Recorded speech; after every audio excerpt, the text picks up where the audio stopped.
Hey, everybody. The entire world right now is talking about Bitcoin. Bitcoin, Bitcoin, Bitcoin. Yes, It's they are. happening. Yes. So I wanted to bring my friend Joe on here, who's got quite a bit of experience in this area. Him and I together, actually, we've been having a lot of fun in this space.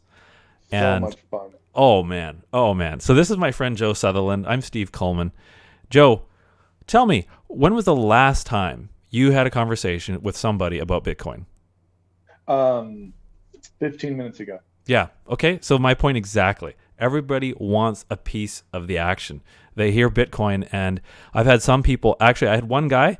He's like, "Well, do you have any Bitcoins?" And I was like, "Well, I have part of a Bitcoin." And he's like, "Well, how do you take like? Do you cut it in half?"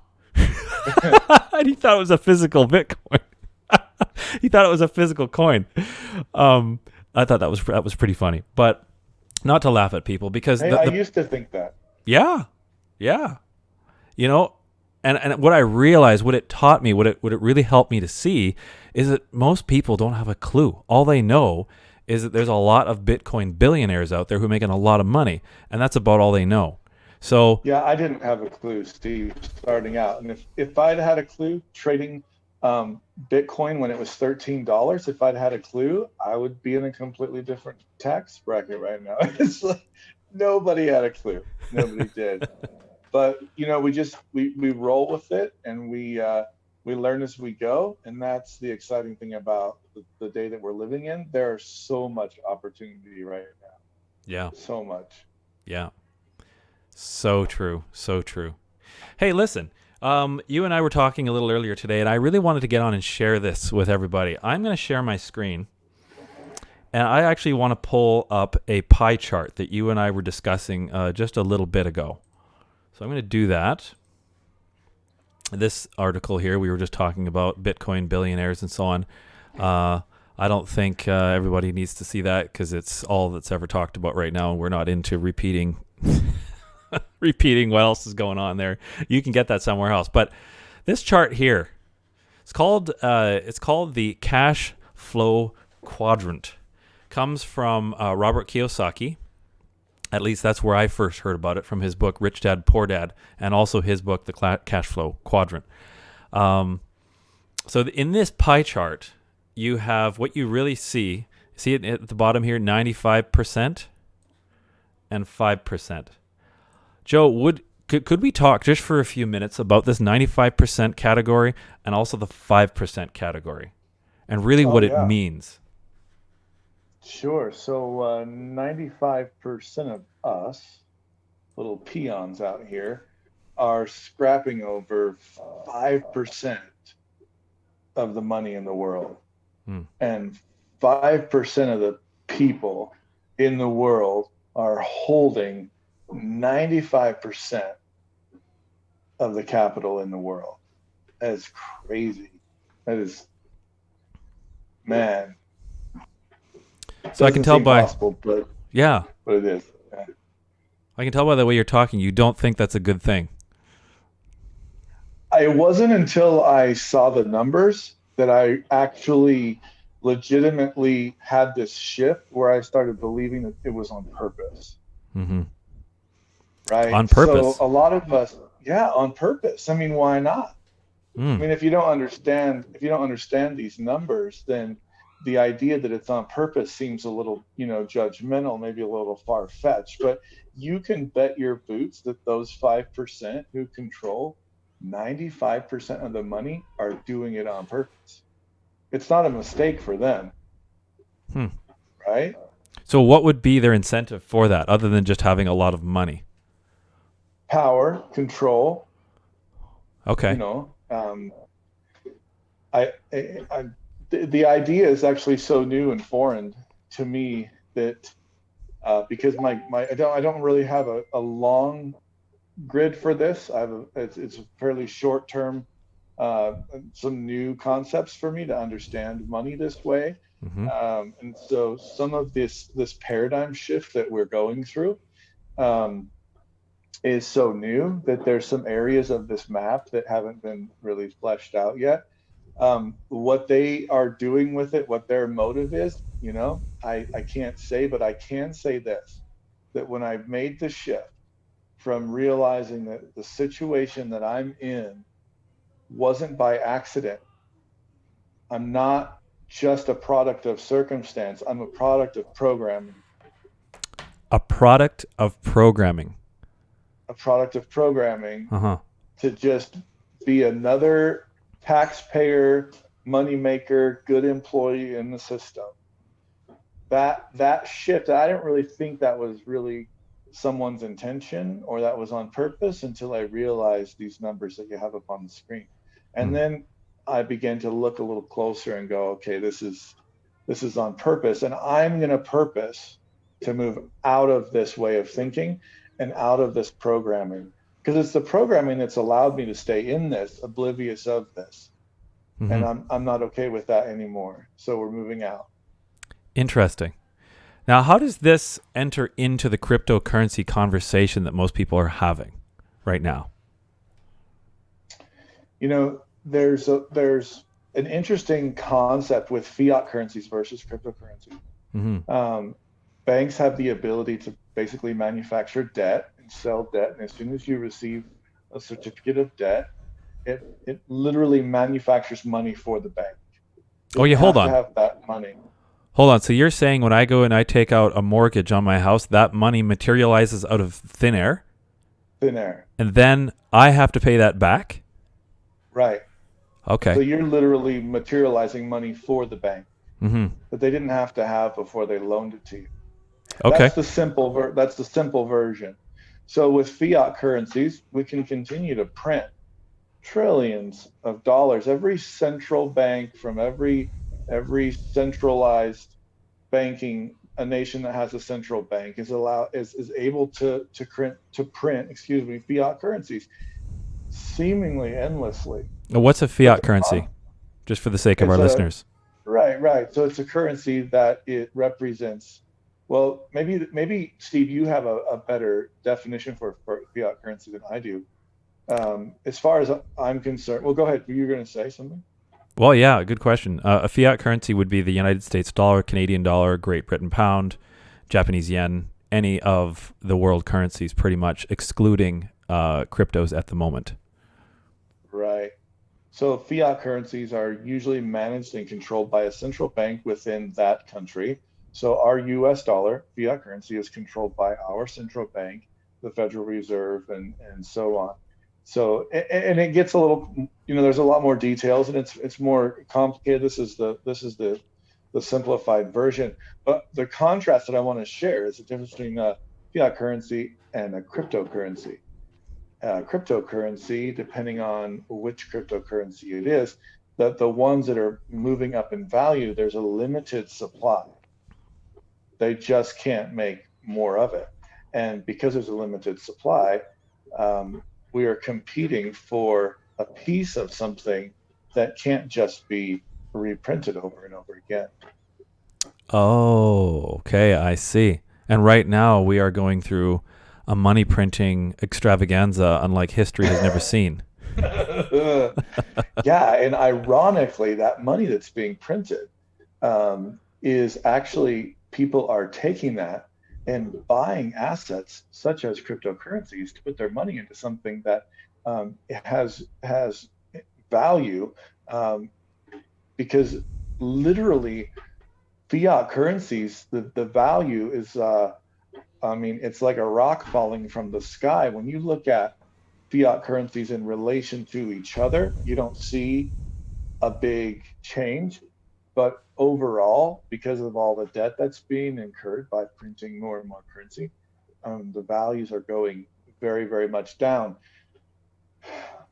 We're noticing it because the value of assets, properties, stocks, cryptos are going up because that's where people are putting their money. Yeah, and also because our currencies are devaluing against those assets.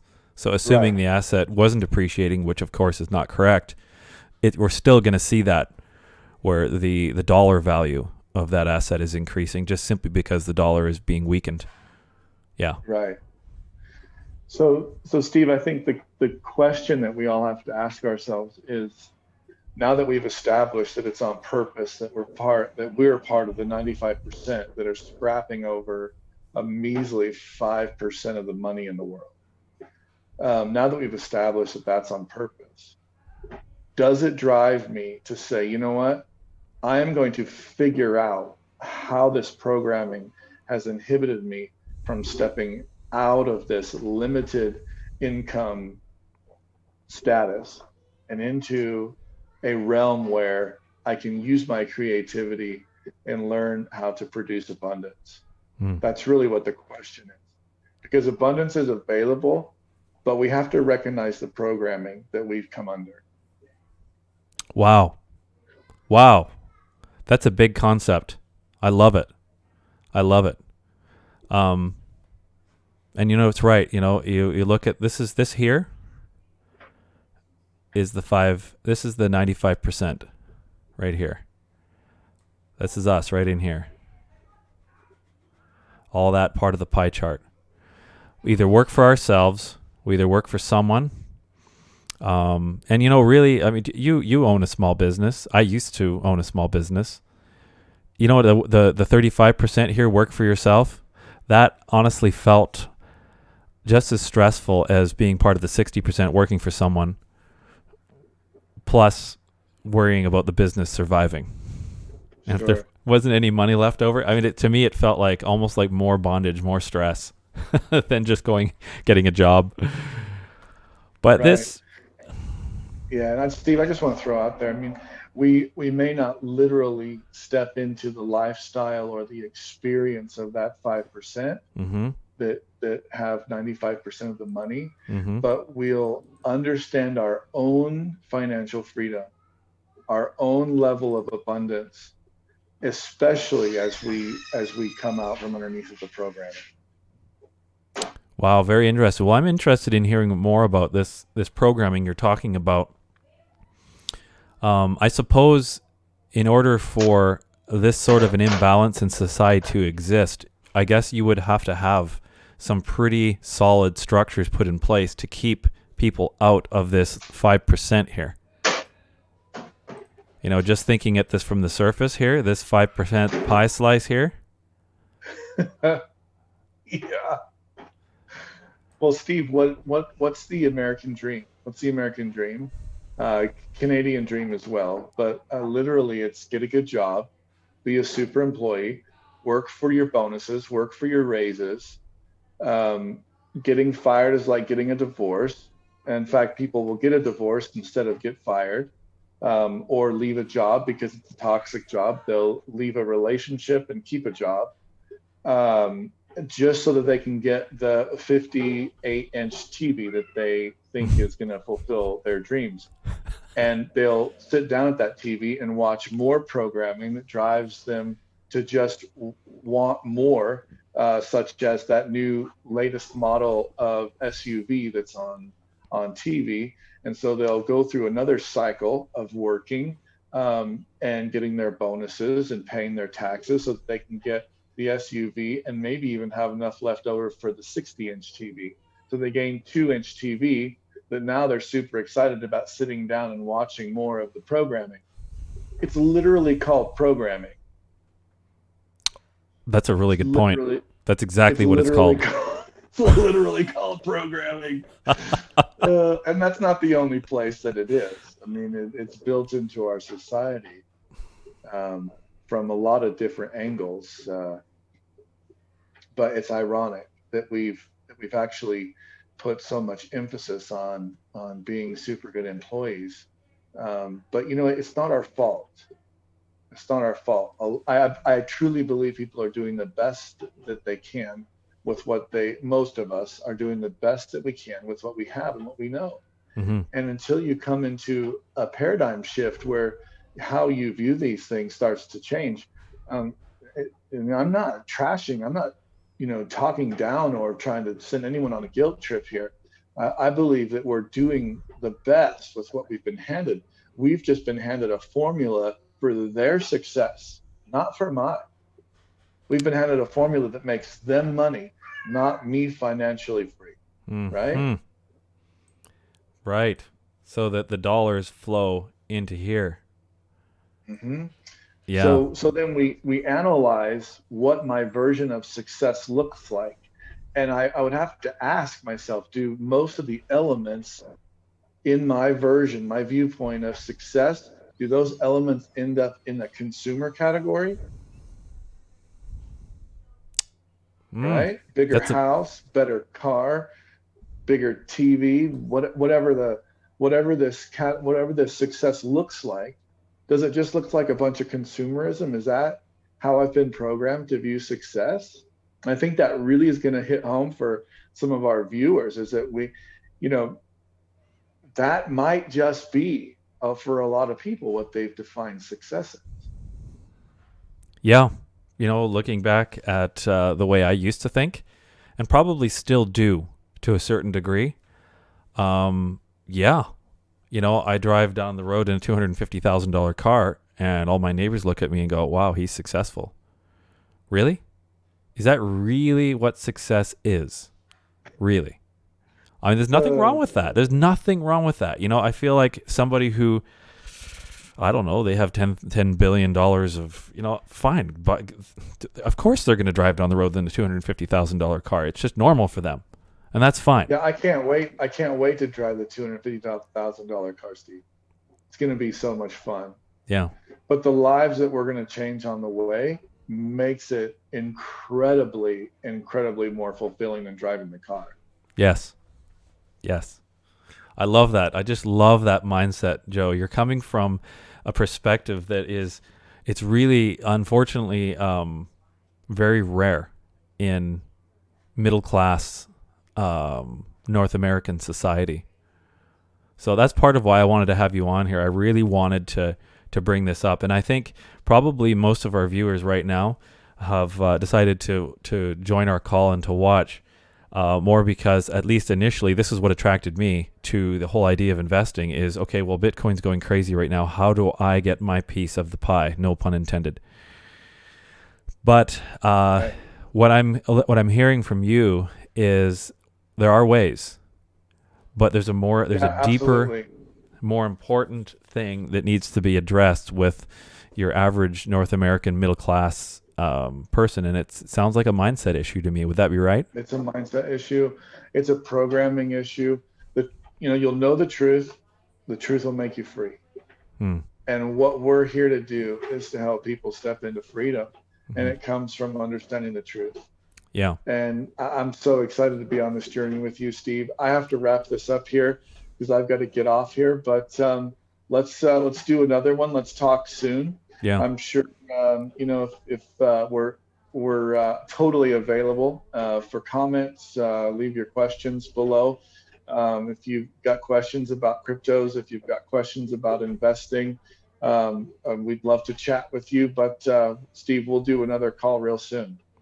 Yeah, I love that, Joe. You're absolutely right. I have another call coming up in 3 minutes here, but that is for sure. One of the things over the last year for me, I learned the technical. I came into investing. I joined this little 1% here of the investor mindset, thinking all I needed to do was just learn a technical method so I can do some technical trading and multiply my money, which is true. It works very well. But what it did is it exposed a mindset issue right here between my, between my ears. And it exposed that. And that's why I'm so excited to talk about this with you. And for our viewers, guys, anyone who is just looking at dipping their toe into this 1% investor mindset, into this here, the last thing you want, if you're normal, is to hear about mindset. But we're telling you, as experienced pro traders, that the mindset is the most important thing, and that's why we're bringing it up now. So more on that later. Thank you very much, my friend, and we'll look forward to. Can't wait. Absolutely. All right, man. All right. Thanks, Steve. Catch you later. Bye.